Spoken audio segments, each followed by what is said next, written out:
This is Adam Watson. This is Trinity Watson. This is a Dark Slayer Mafia Power Hour. Where it is not an hour. It was for Generation X #1, which might go up after this because it might be longer to edit. Uh-oh. So we'll see. Who knows? We might be talking about Buffy the Vampire Slayer, the origin #1 for that long. Mm-hmm. This came out from Dark Horse Comics back in 1999. And it's being looked at today is part of our look at comics that have something or other to do with school, because school's finally back in session, which means that I no longer have your brother and sister bothering me during the time that I'm working, which is phenomenal.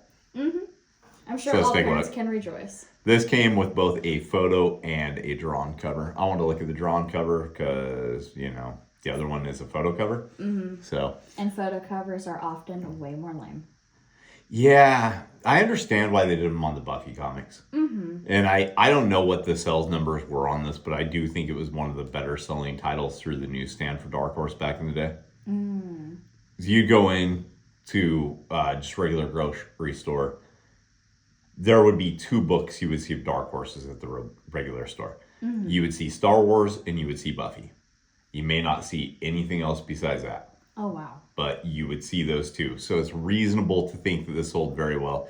Case in point, The Origin was a miniseries while the main Buffy series was going. That's about all I know about it, though. This is literally the first ever Buffy comic I've read. I was surprised to see some of the names inside here. Yeah. So Christopher Golden, that's a good name in writing. Partnered with Mike Mignola for a lot of Hellboy stuff. And Daniel Brennerton. You may recognize that name as being the creator of Nocturnals. Oh, okay. Yeah, and then Joe Bennett, that's a name a lot of people probably know. So, starts out with the Dark Ages. This woman is fighting vampires, and if it's the Dark Ages, you'll know it because there will be a guy in a jester's costume. Yes. So what do you think about the way that they lettered the vampire? And I'm guessing the Jester is a vampire too by his lettering? I'm not sure what he's supposed to be. I think he's the henchman throughout the entire thing, but there's no real reason for the Jester to be here. Wait, so you think that's the same vampire that's shown in Buffy's time period? I think so. Oh, I didn't get that. If that's the case, I didn't get that. This guy is the same. Okay, so I've seen the Buffy movie. And a few episodes here or there of the Buffy TV show. I've watched all that many. Never indulged in any Buffy content before this. Buffy movie was a comedy. Okay. And it's way different than the TV show where they took the same premise but made it into a drama. Okay. I know some things. Like I know Buffy was inspired by Kitty Pryde. Really? Yeah. Okay. I know that, but I don't know a whole lot beyond and besides that. But just looking at the techniques, what do you think of the lettering where they did the sort of scratchy around their words? I like it. I think it's like a fun gimmick. I like how this one has like a lot bolder. He's clearly more important than these 2 that are shown, Yeah, but they use the same imposing font, which works. What do you think of it? I think overall it works. It does show that the vampires are a little bit different, right? I think that one of the things that's kind of cool is the way that they did the whatever filter this is that they're using to do this. You can actually see the white around it. Yeah. I think that helps kind of sell it to a degree. Yeah. Overall, though, the lettering's pretty good. I would say in terms of the dialogue, I'm kind of surprised at how many errors Dark Horse comics have. Yeah. There should be commas where there's no commas, and there's a lot of run-on sentences. There's a lot. There's quite a few that you would have thought would have been cleaned up in editing, especially on a licensed book. Yeah. But the artwork looks great. I have no complaints about anything here. Yeah, everything is fun. It's dynamic. You have like this Dutch angle to show that I'm not a big fan of sound effects, but the crash works. Yeah, it's following the dynamics of everything going on. Yeah. I think it's a pretty solid first page. Right. And then in this page, I guess it's showing the transition from one Slayer to the next. Mm-hmm. I did kind of think it was stupid. This panel right here, she says that she's just a girl, or maybe it's this one. Yeah. No, I'm just a girl. Oh, but I'm just a girl. I don't know. That just kind of sounds stupid to me. Yeah. So then we get introduced to Buffy for the first time. We get introduced to her by way of some assholes throwing popcorn at her and her friends. Mm-hmm. Or French fries? Wait, are they eating French fries at the movie theater? They're eating French fries at the movie theater, out of a cup. Huh. I wonder if the area these guys live in serve French fries in movie theaters. I don't think any of our movie theaters do. I don't think so either. I'd also like to point out how huge these popcorn kernels are. Those are some big ass popcorn kernels. Mm-hmm. Mm-hmm. But I guess you kind of got to see what they're doing, right? Yeah. So they had to make them big. Yeah. They are weirdly big, though. They're huge. I also like how you can tell right off the bat these two are like the super douchebags. Yeah. Know, with their design and everything. Yeah, they're douchey. Mm-hmm. It's like over the top with how these right. characters are. Yeah, I do wish I knew a little bit more about the way vampires work in the world of Buffy.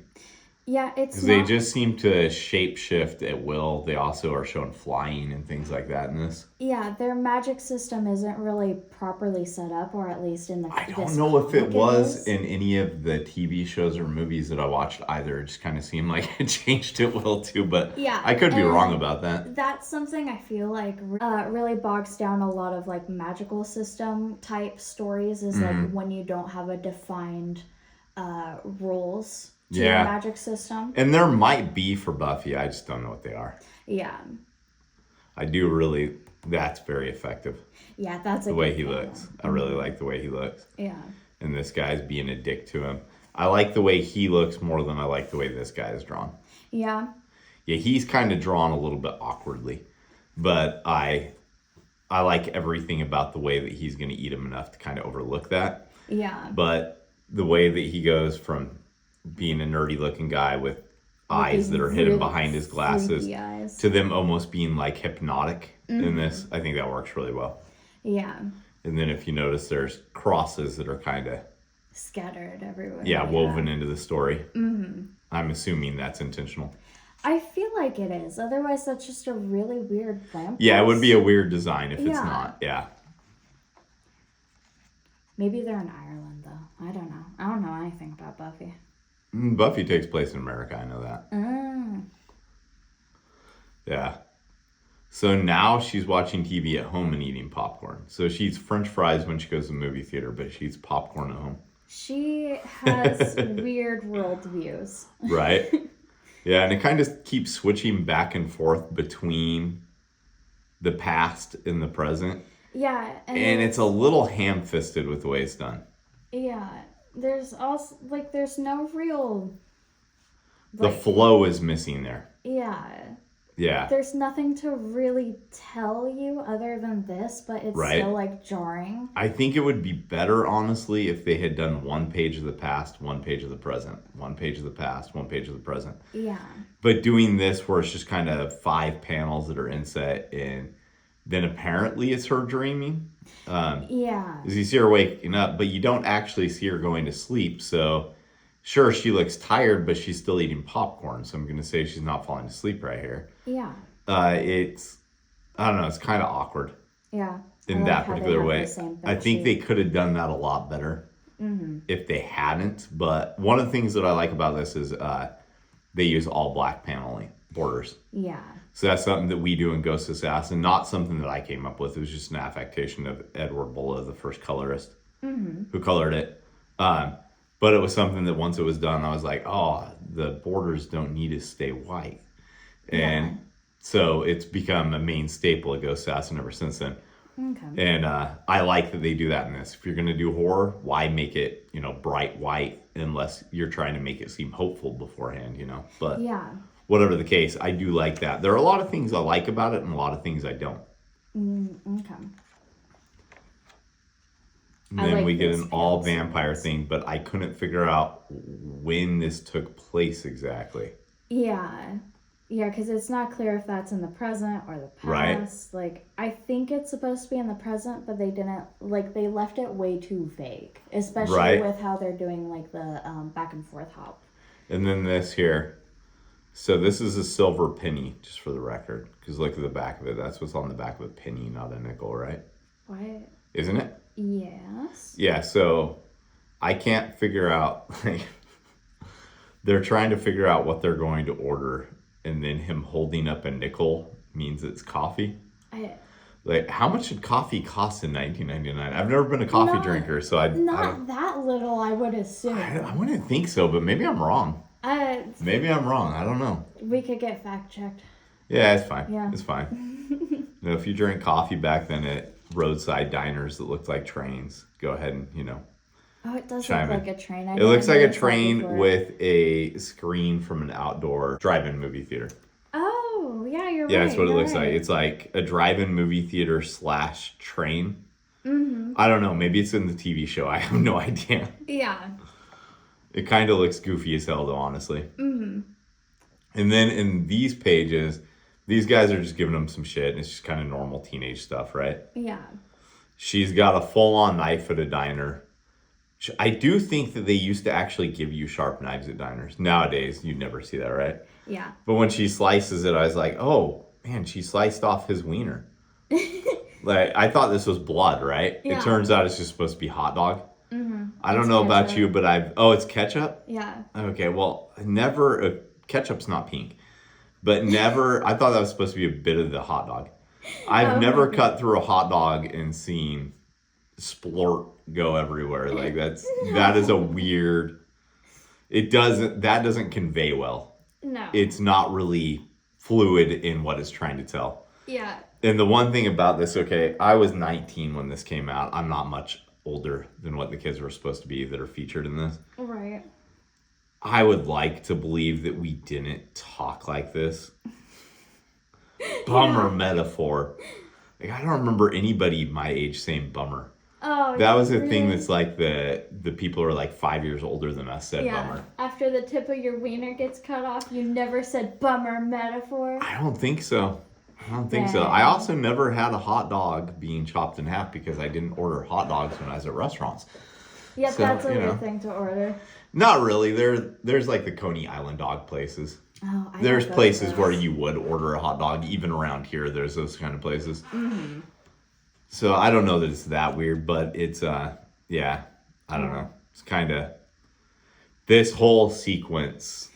I feel like the comic could go without this. The comic could go without this. It has such kind of bad dialogue. And I get they're trying to set up these two characters as something horrible's gonna happen to them because they're bad guys. I have no idea how old Dan Brennerton and Christopher Golden are. Yeah. But I do know, I don't think they were in touch with how kids actually talked in 1999. No. Because I don't believe that we actually sounded like this. But who knows? Maybe if I saw something from back then.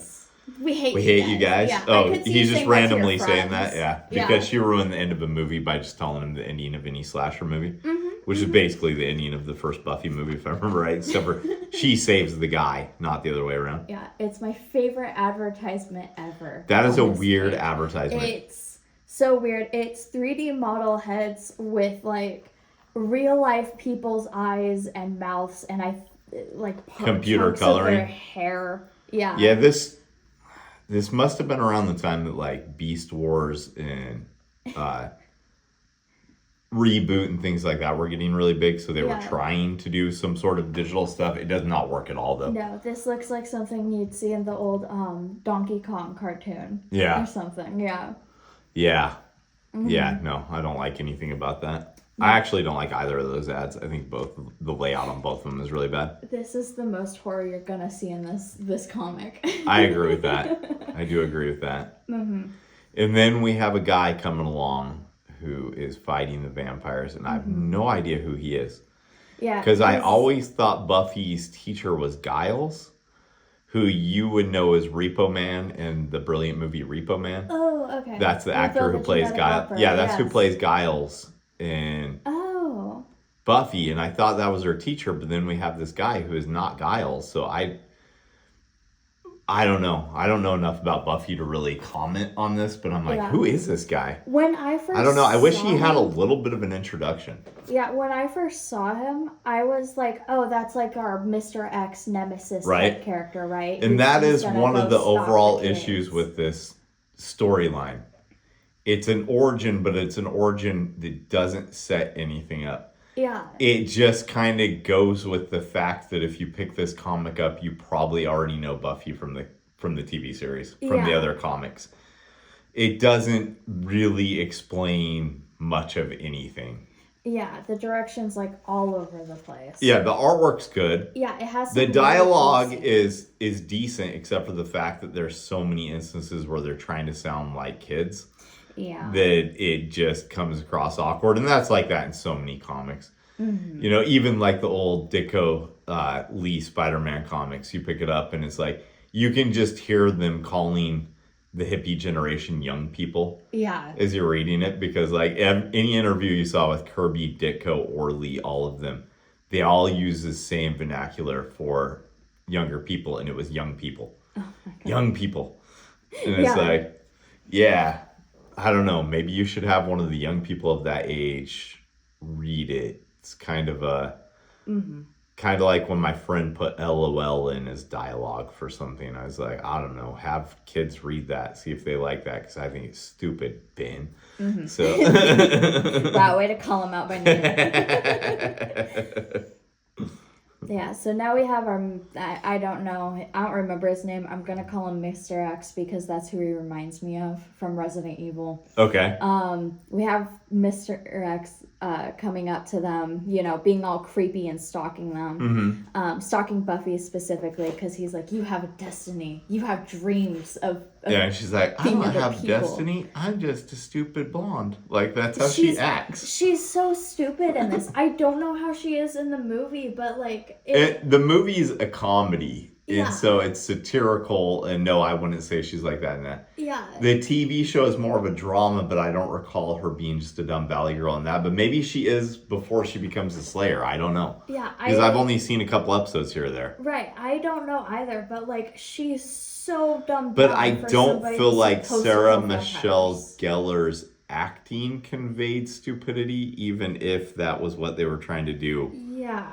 Like she seems like somebody who would actually be somewhatly intelligent in real life, you know, at least somewhatly. Right. And like this whole panel sequence, she's like sucking on a lollipop and stuff, right? Normally when artists or like writers have stuff like that in there, it's like little kid, like innocent stuff. I don't like that for her character.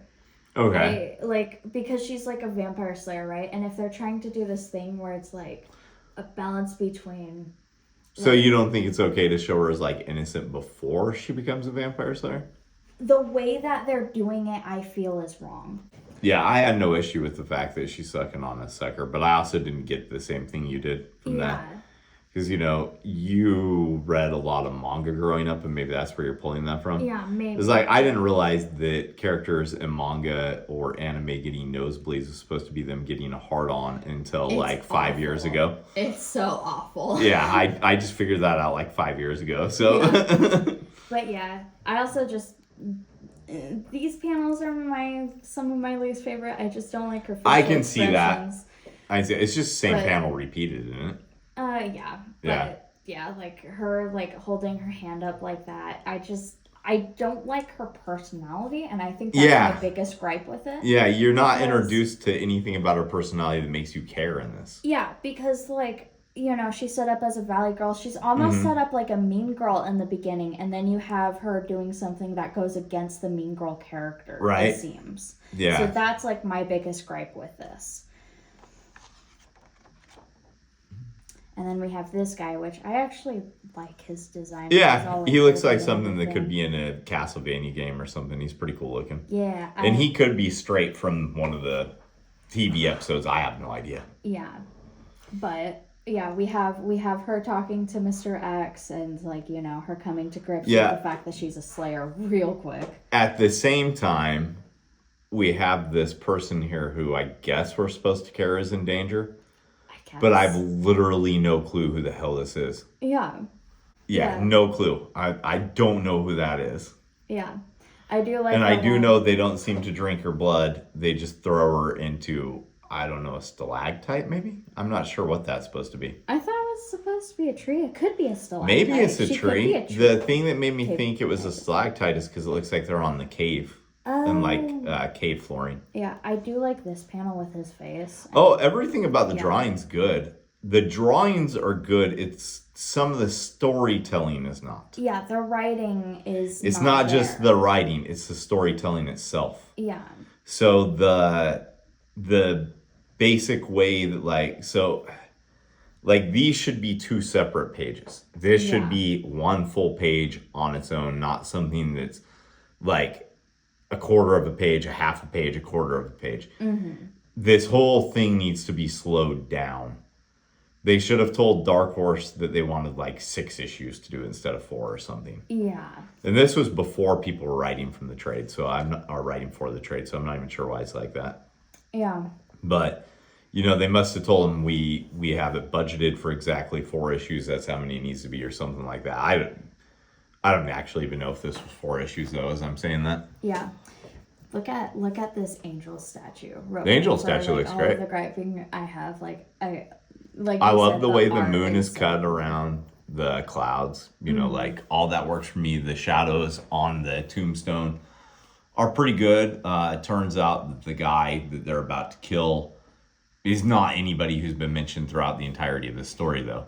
Yeah. And I just kind of feel like if you're going to have her killing somebody who's rising out of the ground for the first time, maybe make it something that has been discussed throughout it. Yeah. Maybe she should have some sort of relationship with this guy. Maybe something that creates some sort of tension.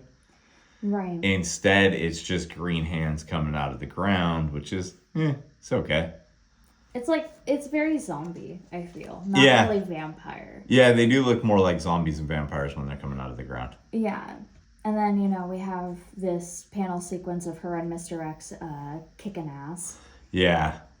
And it's unfortunate coloring with the green right here. Yeah. The reason I say it's unfortunate is because he's green and this is just a big green splosh, right? And I'm like, okay, I think this is him exploding because she just staked him, but where she staked him doesn't look like his heart. Yeah. So I can't figure out if he's exploding around her stake or not. Maybe if it was like red and then had some elements of him being green exploding, it would work better than the whole thing just being a green vortex. Right. Whatever the case, I don't feel like that one works at all. No. I do, however, like this one right here. I like both of these silhouettes. Both the silhouettes look really good. Mm-hmm.